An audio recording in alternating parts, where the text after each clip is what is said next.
কাজিৰঙাত এগৰাকী বিশেষভাৱে সক্ষম লোকে দেখুৱাইছে স্বাৱলম্বিতাৰ নিদৰ্শন।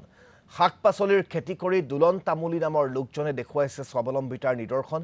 কাজিৰঙাৰ ডুমজানত কেৰেলা, জিকা আদি পাচলিৰ খেতিৰে দৈনিক সংগ্ৰাম কৃষকগৰাকীৰ। চৰকাৰৰ কোনো এখন আঁচনি নোপোৱাৰ পিছতো নিজাববীয়াকৈ আগবাঢ়ি গৈছে বিশেষভাৱে সক্ষম লোকজন। দুলন তামুলীৰ জীৱন সংগ্ৰাম এতিয়া অনেকৰ বাবে অনুপ্ৰেৰণা। এই সন্দৰ্ভত আমাক সবিশেষ জনাব মনোজ প্ৰতিমহীয়াই।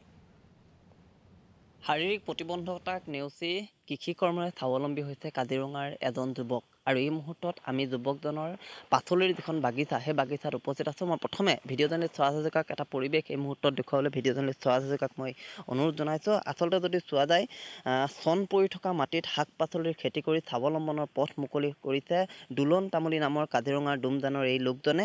আৰু কেৰেলা, জিকা, দাংবডীৰ খেতি কৰি শাৰীৰিকভাৱে অক্ষম লোকজনে চলাই গৈছে কঠোৰ জীৱন সংগ্ৰাম। বান আৰু বন্যপ্ৰাণীৰ আক্ৰমণ নেওচি এই যুৱকজনে খেতিৰ জৰিয়তে চলাই নিছে পৰিয়াল। আৰু শাৰীৰিক বাধাক আওকাণ কৰি নিজৰ ভাগ্যক দোষাৰোপ নকৰি জীৱন যুদ্ধত কঠোৰ সংগ্ৰাম অব্যাহত ৰাখিছে এই লোকজনে। আৰু কৃষিক দেশৰ অৰ্থনৈতিক বুনিয়াদ গঢ়াৰ অন্যতম চালিকা শক্তি বুলি কোৱা হয় যদিও কৃষি বিভাগৰ তৰফৰ পৰা এইসকল কৃষক যেন উপকৃত হ'ব পৰা নাই। আৰু এই মুহূৰ্তত তাৰেই যিখন ছবি আমি দেখুৱাইছোঁ, চৰকাৰৰ কোনো এখন আঁচনিয়ে ঢুকি নোপোৱা এই লোকজন কৃষিমন্ত্ৰীৰ নিজৰ সমষ্টিৰ যদিও কৃষি বিভাগৰ পৰা নাই, কোনো ধৰণৰ সঁহাৰি লাভ কৰা নাই। আৰু আমি এটা কথা উল্লেখ কৰিব পাৰিম যে মনোবল অটুট থাকিলে শাৰীৰিক বাধা আদি কাৰক হ'ব নোৱাৰে।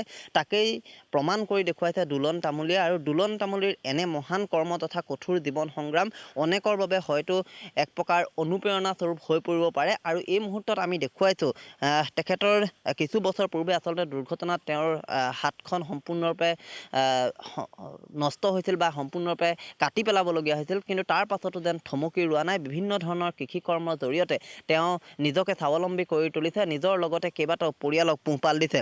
আমি প্ৰথমতে তেখেতৰ সৈতে কিছু কথা পাতিবলৈ চেষ্টা কৰিম। মই প্ৰথমতে আপোনাৰ ওচৰলৈ আহিছোঁ। এই যিখিনি কাম আপুনি কৰিছে, এই কামখিনি আপুনি কৰি আহিছে, পূৰ্বৰ পৰা আমি দেখা পোৱা গৈছে, কোনো ধৰণৰ চৰকাৰৰ কিন্তু সঁহাৰি আপোনাক ঢুকি পোৱা নাই। আজিলৈকে নাই পোৱা। সেয়ে চৰকাৰৰ একো সুবিধা এটা নাপাওঁ, একোৱেই নাপাওঁ। এতিয়া যিটো মই বিকলাংগ 1250 টকা এটা পাওঁ, তাৰে যোগাৰ কৰি গোটাই মেলি এই খেতিটো কৰোঁ। তাকে বেছি কৰি পৰিয়ালটো পোহপাল দিওঁ। এতিয়া কি কি আছে ইয়াত? ইয়াত আছে দাংবডী, জিকা, ভেন্দি আছিলে, ভেন্দি গছ বেমাৰ লাগি মৰি গ'ল। কেৰেলা, তিতা কেৰেলা আছে।